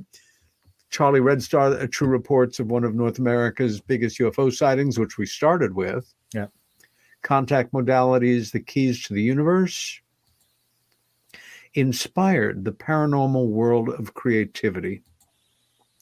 Project Magnet, of course, The Lights in the Sky Are Not Stars. And talking about the Clintons before the Clinton UFOs storybook. E.T. Politics in the White House. Triangles and Aliens. Tuned In, The Paranormal World of Music. I love this. UFOs and Encounters with the Non-Ordinary at Mount Shasta. Top Secret UFOs, Area 51 and Government Informants, a report on government involvement in UFO crash retrievals, and Breakthrough, the Psilocybin School. You are thinking on so many levels. You are, some people think in a straight line. You think not on a horizon, but for me, kind of a holographic horizon. It's in this post-download time. And I know people who, in good fun, in not mean-spirited, will joke about, the fact that you are delivering material at such a high rate of speed that for some folks, it's a little overwhelming. For me, it's simply a natural manifestation of who you have become. Again, up until 2012, your profile matched me and most of my colleagues in terms of you are an expert in this, or you're an authority in this. Yeah. Your lectures are always compelling. I always learn from them. They were enjoyable. They were fascinating, and always gave me a little bit more information on the presidency, on Americans' history, and even where I thought I knew this president's involvement, you dug deeper. Is there a writing process, or basically it's like following an internal divining rod, where at a certain point, one of the subjects that you are fascinated by, obsessed with, compelled to study more, or is just going through your head, captures more of your imagination. You hit the keyboard and you start to work on a new manuscript. And again, we can see the variety of subjects that you've covered in these books alone. That goes back to Colin Andrews' question about this inspiration, that you get the sort of direct messages. Yeah. And mine aren't coming direct, but they're coming indirectly, where something will happen, like the thing with Chris Bledsoe with the music, where I suddenly realized, oh my goodness, all these people are having downloads and stuff like that. And I would do that book. And the one I've just finished, and I'm not sure when it'll be out, is another one where you get this, you start to realize that there are these synchronicities, these events that are happening. And I just sort of follow the events. So when I first had the download experience, I lectured in Phoenix, Arizona the next year. And the girl that runs the Phoenix, Arizona. Tracy Wright. Remarkable woman. Yeah. In fact, she'll be our guest next week. There you go. So you can ask her about this because she's the one that set. And there's the synchronicity right there. Yeah, exactly. She said, "Oh, are you still going to talk to Pam?" And I go, "I guess so." I figured I must have agreed to talk to someone. I didn't know what she was talking about. She said, "Oh, that's good. She's coming to my house on Monday, and you can talk to her." So Pam comes. She's in her 70s. Her partner is with her. He's got a pumpkin pie. She's got a carafe of coffee. They come to the front door and she says, "So what did Stacy tell you about me?" And I go, "Nothing. She just said you wanted to talk to me." "That's good." She comes walking in and she starts talking, and she's talking about, I'm a remote viewer, I'm an abductee. She's talking about being in the middle of a field and all this kind of stuff as a little kid in her diaper. And she's going on about this and that. And you hear all these stories. You've heard them all the time. So I'm listening to this thing. And then she drops the bomb. She goes, "Yeah. And I was flying the craft last night." And I went, "You were what?" She says, "I was flying the craft last night." I said, "They'll let you fly the flying saucer?" "Yeah, I've flown 3 different models." And I'm thinking to myself, I'm going to throw you out, lady. You're crazy. I could not believe I'd heard this. I said, "They let you fly the flying saucer?" She says, "Yeah." I said, "So how do you fly a flying saucer?" She says, "You do it with your mind." And as soon as she said that, I realized why they'd set me up. I was doing the consciousness thing. And I said, "You use your mind." And she says, "Yeah, you." And suddenly everybody started appearing. I've got 36. I've got probably about 60 that I've run across. I'm put 36 in a book. I don't think anybody's got any. I've got them all. It's like they all appeared, like, how Mary Rodwell has all the kids who are doing the light language and all that kind of stuff. They're all coming to her. All the people that flew the flying saucer are coming to me. And that includes Chris Bledsoe. When I heard Chris Bledsoe had flown the craft, he said, "You flew the craft too?" I said, "Stop. I want to get you on Skype. I want to record it. You tell me from the beginning to the end what happened." Everybody tells exactly the same story. I've got a retired U.S. Air Force colonel in Los Angeles who told me the story, and he said, "Oh, I think it's a dream." I said, "Everything's a dream. Tell me your story." 747 United Airlines pilot John Ramirez, the CIA guy that's just come public, he talks about this whole thing. And basically what it comes down to, and that gets into this consciousness thing, is is there really a physical world, or is it this simulated universe thing? Is it this simulated reality thing where it's all this consciousness is primary, everything's an illusion, everything's a vision type thing, and you can do this kind of stuff? Because what you would hear is the same story. People would say, "I go on the craft," and then you hear these bizarre stories that even Hal Puthoff has brought up. You get on the craft, and it's like 10 or 100 times the size inside the craft. Yes. This is outside. And then Chris even said he looked back out, and he looked in, and it's like huge on the inside. And you start to see, like, it's something's going on. The world may not be as physical as we think it is. And then you would have these things. So the people would say, like Chris Bledsoe said, the 4 beings were standing there. He was against the wall. There was a panel. He drew the panel for me, all the different symbols on the panel. And he's standing there, and they wanted to put his hand on a beehive. There's a beehive on a big pedestal in the middle of the ship. He puts his hand. Most people will talk about putting their hand on a panel on the wall. On the Air Force guy put his hands on a flat panel on the ship. And the idea is that as soon as you touch the craft, as soon as you touch it, everybody says the same thing. The craft is alive. It's made out of one thing. It's grown. It's alive. It's conscious. And when you touch the craft, you become one with the craft. You become the craft. The craft is you. You can think, and whatever you think is what the craft does. So you can go. And so I have one guy who's a Mormon guy out of Ron Johnson out of Salt Lake City area. He tells me the story. He said they told him to sit in this chair. A lot of people have this chair. They put their fingers in these holes, and they all say the thing. The craft, The chair is like it was built for them. It absolutely fits them to a T. And then he said, they said to him, "Where would you like to go?" And he said, "I'd like to see the Milky Way from a distance." And they said, "This is going to take about 1 second. It's going to be very violent G-force. Hang on." And Ron Johnson said, in 1 minute, whoop, the screen opened up in the front, and there was the Milky Way off in the distance in 1 second. And people will say there's a woman out of Maine or Michigan who told me her and another woman both were abducted, and they were sitting there and they were on there, and the guy said to them, "Where would you like to go?" And they said, "Oh, this." I said, "Here's how it works. Imagine it in your mind. You have to think of it clearly in your mind, and then push the button." And they were doing this, and they said they were instantly wherever they wanted to go. John Ramirez says the same thing. He doesn't even have a craft, and it's this whole idea that the whole thing is, as John Wheeler said, the Princeton physicist, there may be no out there. Or if you see Greer always quotes this Sufi expression, you see that yourself as a puny form when within you the universe is unfolded. This is going to simulate a universe thing, that it all may be within ourselves, that all the galaxies, everything's within us, and we're actually, when you have an out-of-body experience or something, you're actually going into your body, and we're not seeing the world in the right way, because that's what people say is it's all conscious, it's instantaneous. You can go, and I even have through a near-death experience, which I got dragged into. There's a woman, her name is Ingrid Honkala. She's a marine biologist, a PhD. She worked for NASA, and she worked for the Navy Department. She was born in Colombia. She drowned when she was just before 3 years old. And the way she describes it, you see these parallels. So she describes, she says, I'm out of my body, and I'm floating around, and I go and I look at the housekeeper, and she's watching a soap opera. And then I go to where my mother is. I just suddenly I'm above my mother. She's going to a bus stop, and my mother realizes something's going wrong, and she goes running back to the house. And then she says, and then I looked down the street, and I saw this dog, and I love dogs. And she said, like that, she was with the dog.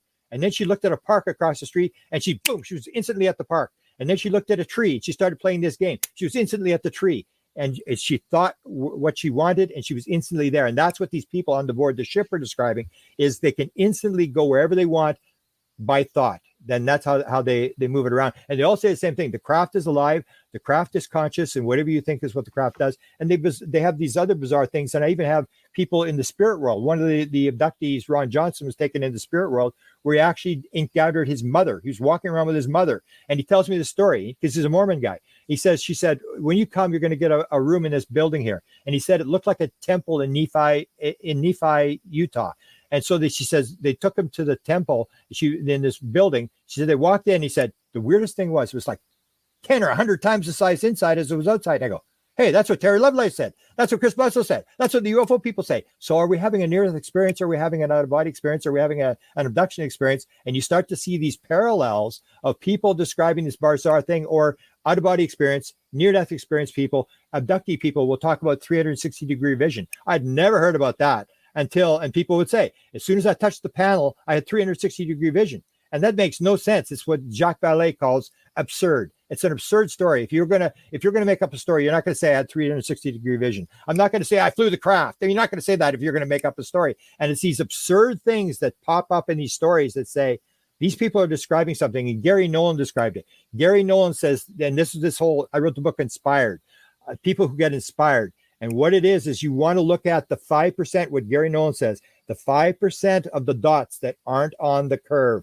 Why is that off there? Take a look at this. It's the 5%. It's the anomalies. And that's why UFOs and all the paranormal phenomena are so important, because they're basically saying to us, Peter, something you believe is not right. Otherwise, this would not be happening. So either they're lying or you've got something wrong, and you look at the anomaly, and that's how you discover new things. You can't, as Einstein said, you can't solve a problem by using the same information you used to create the problem. We're just shuffling puzzle pieces around, and we don't realize we're missing the puzzle pieces. We think we got all the puzzle pieces, or as Max Planck's professor said in 1874, don't go into physics, Max Planck. It's a waste of time. We've discovered everything. We think we've discovered everything, and we just got that one piece. We figure it out. when the one direct message I did get a direct message is, you're an ignorant, arrogant, I won't tell what they called me. You think you know everything, and you haven't got a clue. Everything you know, not only is it wrong, it's exactly the opposite of what you think it is. And I got that message twice, and it was pretty direct. And they called me ego boy and stuff like that. And it was this idea that that when you start looking at simulated universe theory and stuff like that, or you look at say John Wheeler, there's only one electron.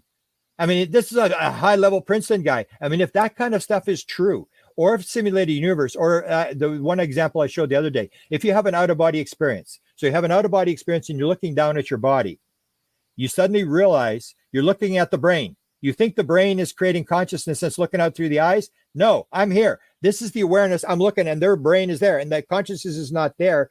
And you realize the body and the brain is inside the consciousness. And that body that's floating around, that consciousness can go look out the window and look at the stars and the moon and the 2 trillion galaxies.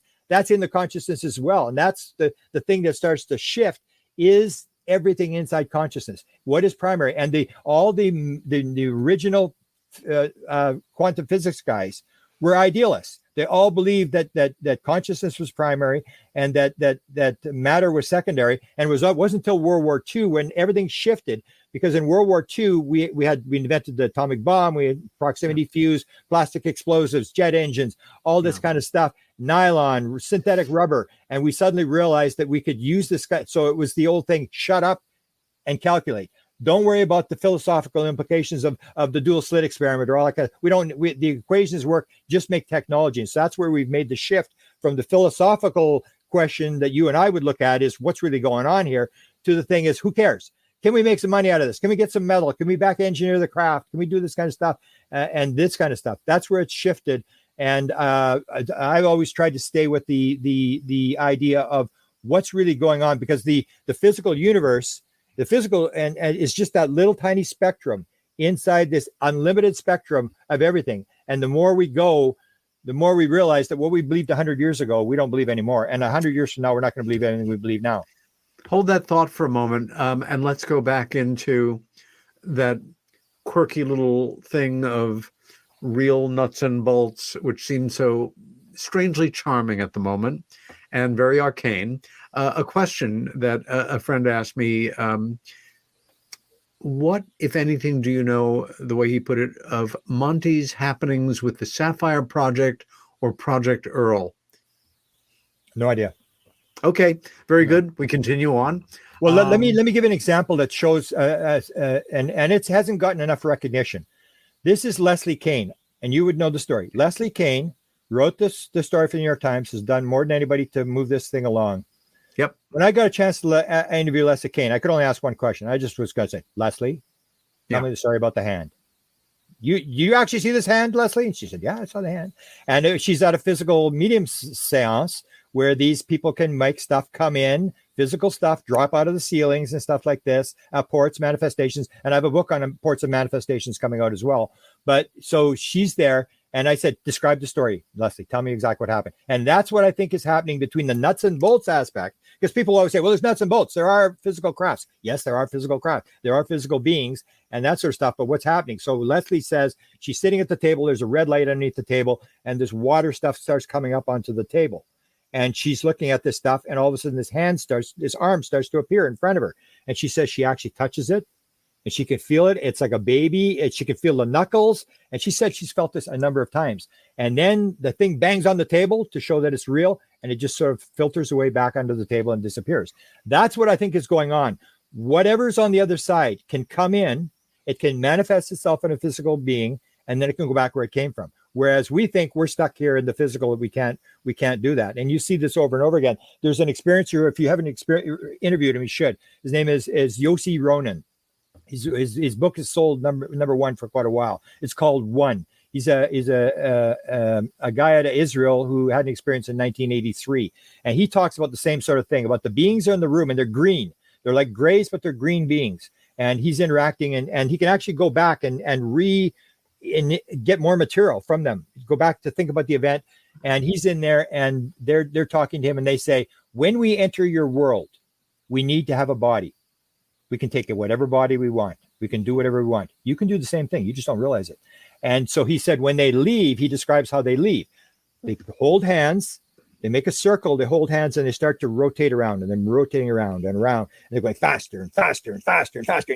He said something, they're going like this, and they start to become translucent. These beings become translucent. They turn into a ball and into a little ball, and it goes boop, and it's gone. So the question is it a ball of light or is it a flesh and blood alien? It can be both. It can come in, manifest into the physical world, and go back where it came. And it becomes down to this idea of simulated universe, or this idea of vibration, that everything is here and now. There's no time, there's no space. Everything's vibration. Everything's up and down.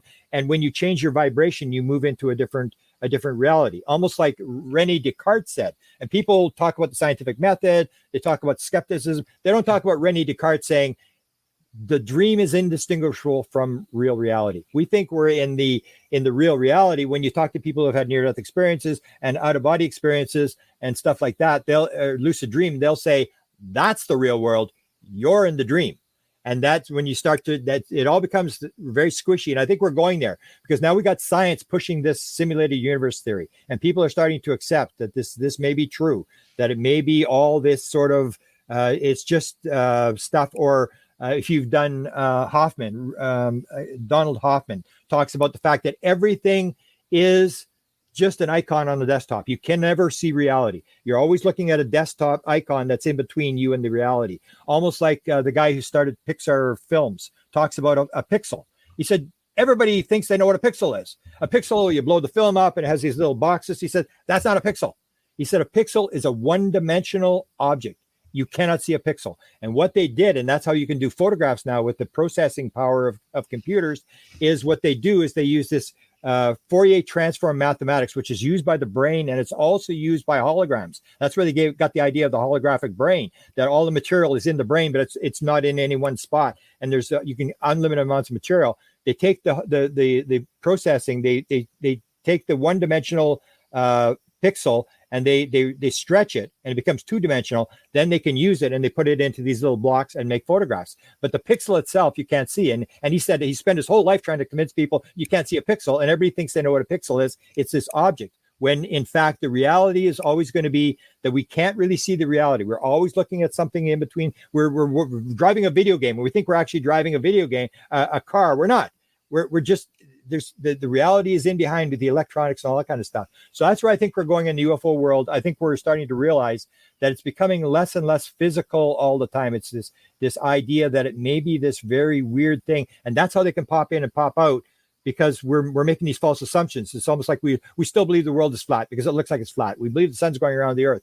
We believe things are solid. And when you start looking at it and look at the elements of it, you start to realize that no, maybe they are this sort of thing that can come in, manifest itself, and go back out. And if it happens to crash when it comes in, which is the other idea of the crash. And I asked Jacques Vallée about this. I've asked everybody. I say, this doesn't make any sense. Come on.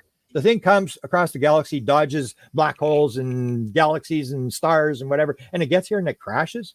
And then the 1897 crash was going 8 to 10 miles an hour, and it ran into a windmill at 8 to 10 miles an hour and crashed, and the guys died and stuff. I said, this doesn't make any sense. That UFO comes across and then the little pieces start falling off it. I said, they're doing this. This is called the theory of wow. They're just going, hey, wow, what's this? And they drop this metal and it goes, oh, look at this. We got this piece of metal. And it's the isotopes are all messed. And everybody's going, oh, the cow. And it's this the same as the UFO sighting. You get obsessed with it. It's like, what is this? And it proves, yes, something's going on. But every piece of metal that gets dropped is a different piece of metal. And there's piles of this stuff. I've even got 3 pieces of metal. You know, 2 thoughts come to me among the thousands that have been synapsing in my mind. I love cats, and cats are particularly smart, perceptive, engaging animals. A traditional way of playing with cats, I'm sure people have been doing it for millennia, is you're on a bed. Yeah. It's made.